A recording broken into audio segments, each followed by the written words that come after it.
Hello po, kumusta po mga dudes, sa mga bago, sa mga cross-watchers, at lalo-lalo na po sa mga solid na mga sumusuporta po sa Hi F888. Solid na sumusuporta po mga dude sa ating channel, sa ating community, sa mga palagi pong bumabalik at patuloy pong sumusuporta. Maraming salamat po sa inyo. Sa mga Libra, ang naririnig ko po sa inyo na mensahe ngayon ay relief sa utang. Okay? So makaka-relate lang po dito yung may mga loans, may mga hinuhulugan, may mga bayarin. Kung wala po, skip nyo na po tong video na to dahil hindi talaga kayo makaka-relate. Okay? Para lang po ito sa mga talagang bigat na hirap na po ang inyo pong isip, ang inyong physical na katawan. Talagang nararamdaman ko dito yung sa ilan sa collective, sa ilan po na mga Libra ay yung bigat. Yan po maaring nararamdaman nyo din po ang tension sa inyo pong sikmura. Yung stress, yung inyo pong sakit ng ulo, yung migraine, nakaranas po ng migraine, yung palagi pong sumasakit po yung inyo pong ulo, yun po, yung inyo pong mga mata, kumikirot. Meron din po na ang bigat ng pakiramdam po ninyo sa bandang balikat. Yan po, yung balikat po ninyo. Parang ang bigat-bigat. Parang may mabigat na nakadagan sa inyo pong balikat, batok. Ganyan po yung pakiramdam. So, relief sa utang. At napakaswerteng opportunities ang papasok. Yan po yung vibe na talagang napakalakas na nararamdaman ko ngayon dito sa reading po ninyo kahit na nag-uumpisa pa lang tayo. Ito yung unang-unang mensahe sa inyo. Ayan o, di ba? Di ba? Anxiety, scared, panic. Yung pakiramdam ng ilan, yung collective, ng ilan po sa mga Libra, nandito po yung sobrang stress po ninyo, lalo na pag nakita po ninyo mga notifications, sa notifications sa cellphone po ninyo, sa email po ninyo. Scared, nandito yung tension, yung panic, anxiety. Na, yun nga po, may kinalaman sa utang, sa problema sa pera. Problema, napakalaking problema po. May malaki kayong problema sa pera talaga. Mga dudang ilan po sa inyo. Or ito po yun, yung malaking amount na talaga, yung palaki ng palaki na amount. Nakita ko dito yung taranta mo, yung natataranta, nagpapanik ka, yung stress mo, iba talaga. Iba talaga yung degree ng anxiety dito ng ilan po sa inyo. Sobrang stress, mga dude. Na ang ilan, nahihirapan po kayong huminga, parang nalalabo yung paningin po ninyo, ang bigat ng katawan, yung parang ang bigat-bigat ng pakiramdam. Lalo na sa bandang balikat, batok, ganyan po. Or meron din po sumasakit yung tuhod, yung lower back ng ilan po sa inyo, yung pananakit ng ulo, mas madalas, yan po mga dude, at hindi nakakatulog ng maayos or nagigising ng alanganing oras at ng unang-una mong maisip pagising mo ay yung mga notifications, yung emails, yung mga follow-up, mga ganun po, yung mga kailangan mong bayaran. So, meron kayo ditong on the table, offer, proposal, commitment. O, diba? Ito na yon. Ito yung sinasabi dito ng unang-una pa lang na mensahe sa inyo ay yung swerte na napakaswerteng opportunities na papasok ngayong October or kung kailan nyo po ito mapanood. Okay, so walang late. Never kayong malilate, hindi kayo mahuhuli. Mga dude, sa mga mensahe na para sa inyo, yan po yung perfect timing o divine timing na sinasabi. Dahil iba-iba po yung timeline natin, mga dude. Maaring ang ilan po sa inyo, mapanood nyo po ito ay October 2026 pa. Or itong October na to, masaktuhan po ng ilan sa inyo. Or maaring mapanood ng ilan sa inyo sa susunod pa po ng mga buwan, sa susunod na linggo. So, timeless din po ito mga dude. At sa ilan, kung masaktuhan mo ngayong October, ito yung para sa'yo talaga na mensahe. Total, dito ka na rin lang, sana samahan mo ako hanggang sa dulo nang makumpleto mo yung mga mensahe para sa'yo. Alright, so on the table, may offer, opportunities, diba? May proposal, may commitment. Bagong trabaho ito, bagong agreement, bagong kontrata, o mas magandang proposal ito, maring dun pa rin sa kumpanya or ito pa rin yung ginagawa mo pero maraming mga proposals kang matatanggap o mga magagandang offer na makakatulong talaga sa iyo na mag-level up ka sa career mo, sa trabaho mo. Maring ito pa rin yung trabaho mo pero malaking pagbabago or mas malaking komisyon, mas malaki yung magiging offer. Yan po, tataasan ka ng sweldo, mga dude. So, utang relief, dahil kung ano man po itong malaking opportunities, napakaswerteng mga opportunities na papasok sa buhay mo, sa career, trabaho, proyekto, creative projects, online platform, negosyo, ano man po yan mga dude, ay utang relief ang nakikita ko dito na vibe. New opportunity, utang relief. Yan po, na dahil dito sa mga unexpected na blessings na darating sa'yo or mga unexpected na swerte, mga biyaya, yan po opportunities, ay matatanggal na tong anxiety, stress po ninyo. Kaya makakahinga ka ng maluwag. Kaya nga relief sa utang. Yan po. Sa mga makaka-relate lang po yung may mga utang, yung may mga binabayaran na bills, mga hinuhulugan, mga dude. Ito, financial support. Maaring kailangan mo rin ng support, financial support para sa anak mo. Kung may anak ka, kung wala, skip mo to. Hindi para sa'yo to kung wala kang anak. Huwag mo ipilit, mga dude. Huwag ipilit. Yan po. Kung wala kayong anak, skip nyo po, hindi para sa inyo. Pero kung may anak ka at nangangailangan ka ng financial support, meron mula sa Divine Universe, Infinite Source, Creator, Higher Power, kung ano man po yung tawag po ninyo. Tanggal ang anxiety po ninyo. Utang relief din po, mga dude, na yung pong panggastos ng anak mo, hindi mo na po problemahin. Kaya kung ano man yung extra mo na pera, hindi mo na rin talaga po problemahin yung utang mo dahil may pambayad ka. Okay, meron ko pang matatanggap sa ilan, may matatanggap po kayo na financial support naman po sa gobyerno. Ayan po. Alimony din po sa ilan kung meron po sa inyo na nag-file po ng divorce, ganyan po, meron din po kayong matatanggap na financial support o pera. So, opportunities pa rin po yan, mga dude. Ayan o, payback time, revenge, retaliation, yan po sa mga gumagawa po sa inyo, sa mga tao na, or family members sa ilan na talagang nagpahirap sa iyo at mga hidden enemies mo, okay? Yung hinaharangan yung success mo, yung abundance mo. Ito na yon, payback time. Naririnig ko dito yung mga ancestors po ninyo na nandito yung punish, payback, revenge. So, wala kang kailangan gawin. Hindi mo kailangang gumawa ng return to sender rituals. Hindi mo na kailangan yan. Mga dude. Basta, focus ka lang sa, mga opportunities na darating sa'yo. Offer, proposal, commitment, on the table, mga dude. Mga swerte yan ng mga opportunities na papasok sa buhay mo ngayon pong October or kung kailan nyo po ito mapanood. Timeless po, mga dude. So, ang bahala na ang mga ancestors mo, mga spirit team mo para sa punishment. Ito po yon, revenge nila yan. Payback time. Sa mga unhealthy behaviors na mga toxic na tao, energy vampires, mga BS, yan po, BS, bullshit, sa buhay po ninyo. Hindi lang po mga kaibigan, katrabaho, kasama na rin po dito yung mga family members na talagang may unhealthy or may addiction, may mga toxico, unhealthy behaviors po. Yan po, mga dude.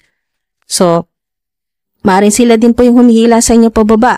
Maaring nakangiti sa'yo pero pinapanalangin na sana mawalan ka ng trabaho. Sana magkasakit ka para hindi ka magkapera. Yun po, para mabawon ka sa utang. Mga ganun po mga dude. May mga hidden enemies po kayo at gustong nakalak ka. Gustong ganito, masaya na nakikita ka na frustrated ka, hirap na hirap ka sa pera, hirap na hirap ka sa paano diskarte gagawin mo para makabayad, yan po sa mga bills, sa mga utang. Itong gusto nila sa'yo, closed in, trap, frustrated. Pero dahil nga may SOS dito, yung kayo po ay humihingi ng tulong sa Divine Universe, Infinite Source, Creator, Higher Power, yan po, kung ano man po yung tawag po ninyo, humingi ka ng financial support at humingi ka ng tulong na makawala ka na dito sa, trap.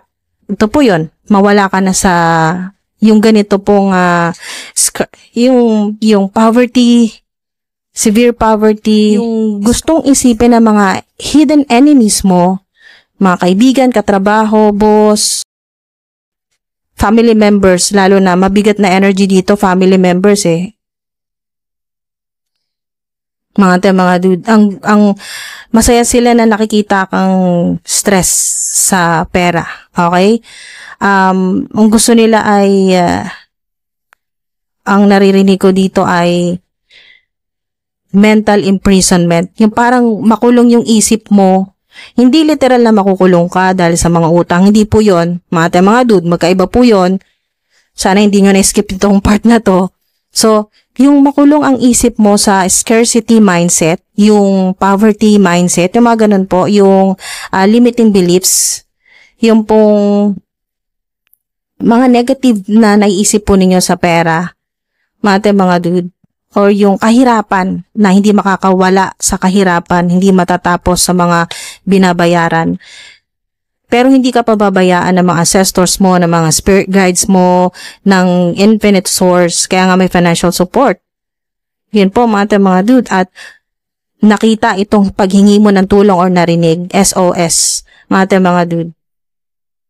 So, makakawala ka. Pero ito lang, banggitin ko na rin mga dude, hindi naman tayo dapat talaga magdiwang o hindi tayo dapat maging masaya.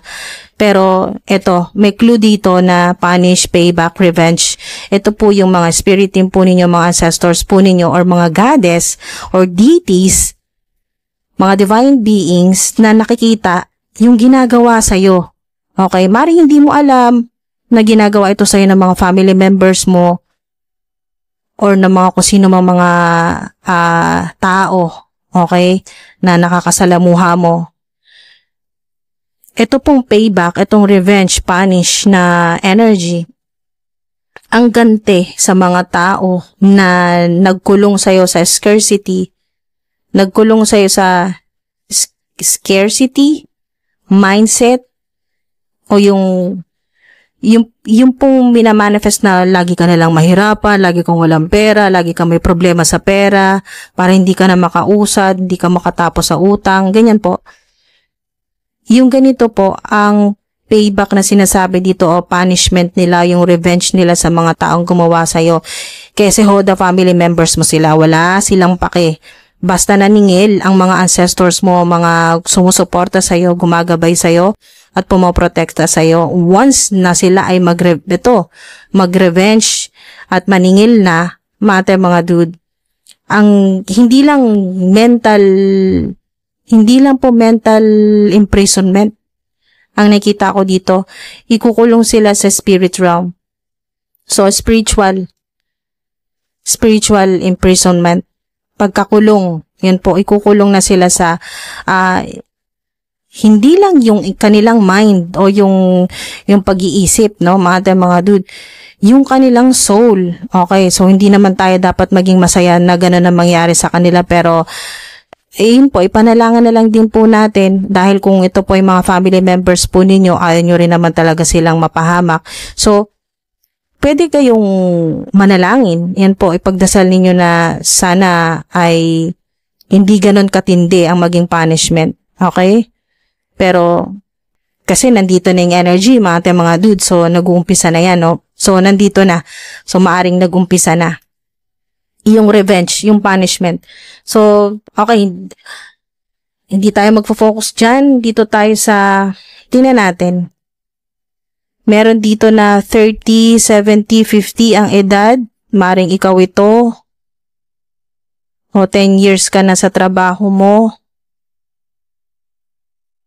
Or ito yung mga edad na nabanggit ay 30, 57, 30, 57, 70, 40, 80, at sana umabot kayo ng 90. Mga dude, kung gusto nyo po, kung yun po yung minamanifest po ninyo, kasi may 90 din po dito na edad. Okay, or meron kang kasama sa buhay na 90 na po or magna 90 na ang edad. Basta meron ditong 70 hanggang 90. May 80 ang edad. Okay. Meron din po ditong 40, 30, 50. Okay, kung malapit dyan yung edad po ninyo, ito po yung confirmation na ito na. Andito na yung mga talagang mga opportunities. Okay, na para sa'yo.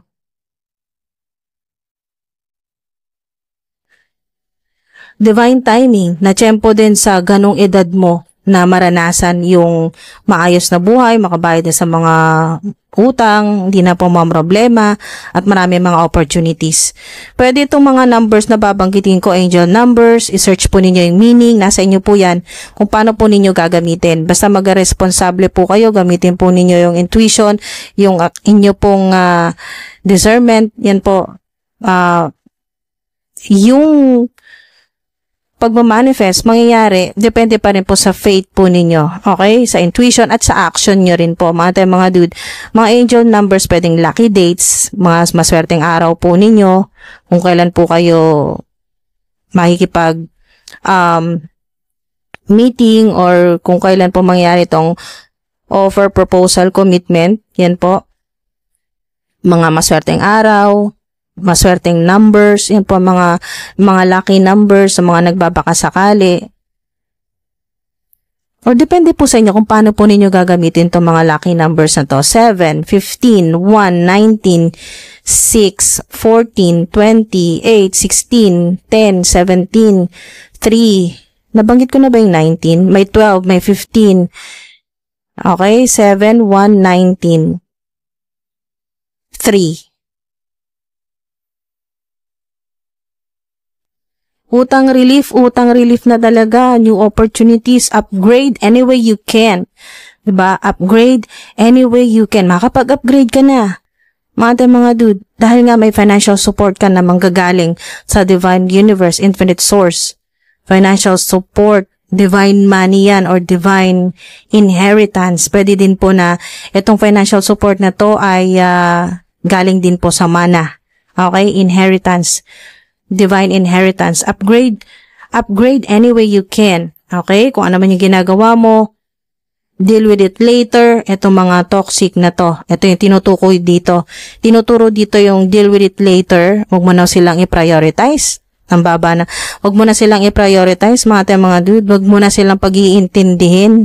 Ignore hanggat maaari itong mga toxic, unhealthy behaviors ng mga tao, mga energy vampires, mga BS, mga bullshit na tao sa buhay mo. Kahit pa mga family members yan, ignore. Huwag mo na muna silang intindihin. Mag-focus ka muna dito sa financial support na para sa'yo. Okay? Ito sa swerte na darating sa'yo. Mga maswerteng opportunities na darating sa'yo. Deal with it later dito sa mga nakakalaso ng mga energy, low vibrational energy, poison, toxic, unhealthy behaviors, people, mga tao. Listen more carefully, then you will know. Ayun po. Ito, kung napakinggan mo to, ayan, then you will know. Count 1 to 10, 3, 4, 1, 2, 3, 4, 5, 6, 7, 8, 9, 10. Tanong ulit tayo. Definitely. Okay, definitely. Ito yon, yung sinasabi dito na relief sa utang, mga bago at maswerteng opportunities, definitely. May yes na eh. O diba sabi sa inyo kanina, trust your intuition, o listen to your intuition, at nag-yes na o. Sumilip na to kanina, yes. Mga it will bring good luck. Okay. Diba? May darating talaga na good news, good luck sa buhay po ninyo. Okay, may darating na good news, good luck. Kung ano man po ito na offer, proposal, commitment, it will bring good luck. Yan po, mga dude, napakaganda na mensahe sa inyo. Kunin nyo lang po yung mga high frequency na mensahe at itapon nyo na. mga dude, itapon nyo na. Okay? Release. Let go. Ibigay nyo na po yan kay Mother Gaia sa Infinite Source para ma-alchemize, ma-transmute po na maging financial support, maging maswerteng opportunities, pera. Mga dude, pambayad nyo na rin yan sa mga utang po ninyo, sa mga bills po ninyo. Yan po para sa relief sa utang ngayong October or kung kailan nyo po ito mapanood. Kung kailan nyo po ito mapanood dahil timeless po ito. Mga dude. So, on the table, ang sinasabi dito ay yung mga makakasama mo sa table ay yung talaga mga taong katugma or align sa frequency mo. Okay? Mula ngayong araw na to napanood mo tong video na to, yung mga ma-attract mo lang ng mga tao ay yung mga high frequency, high vibration energy. Mga dude. So, Wow, congrats. Utang relief, gagaan ang pakiramdam mo. Yan po. Maraming salamat po mga dude. Sana may nakuha kayo dito. Tapon nyo po yung mga low vibrational energy na mga mensahe. Yan po.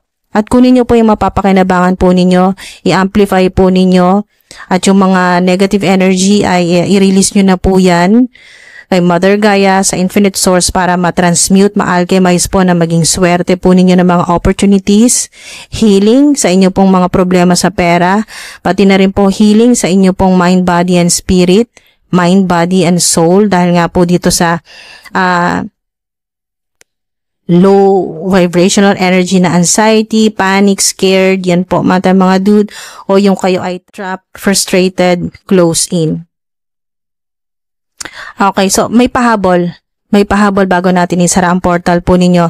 Yung nagmamanifest daw po dito meron dito nagmamanifest ng 70, 80, 90, 50. Okay, 50, 70, 80, 90 na